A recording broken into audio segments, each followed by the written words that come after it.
طب يا جماعه، الناس اللي كانت بتسال هي سيليا بتتكلم لمين، انا اكتشفت اكتشاف مهم دلوقتي وعرفت هي سيليا بتتكلم كده لمين. عندكم مثلا واحده زي منى دي مثلا، اللي هي مامة سيليا، بتقول على الجبنه القريش ايه مثلا؟ جبنه قراقيش. دي حاجه هي عندها ثلاث ارباع الكلام اصلا ضايع، زي مثلا الاجابات لما يجي يقول لك كل بما سبق، هي بتقول كل والله العظيم كل كنت بما خارجه من تسبق. الامتحان ودماغي مش فيا هي دي اصلا. بس. وبتيجي تقول مثلا الاغنيه بتاعت تامر حسني اللي هي بتقول فين ايام لا لا ليالينا، لينا. هي بتقعد هي حفظتها لي فين ايام ليالينا، ما هي اعرفش اقول لام حرفيا. ويه ورا بعض ولا لام وريه. وخلي بالك هي مش يعني هي مش بتتريق او تبقى عايزه تقول كده اصلا، بس هي الموضوع بيجي معاها فاهمه اللي هو كده. وفي كلمه تانية اللي هي بتاعت ايه، في حاجه تانية غير الحاجات دي بتقوليها برضه.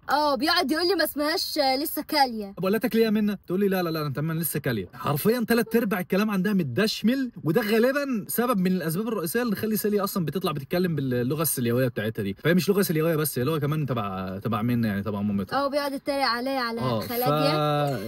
والله وتقول على الخلايجه خلاجيه. وان شاء الله سيليا لما تيجي تخش المدرسه بدخل منى معاها تدرس معاها اللغه العربيه من اول وجديد ان شاء الله.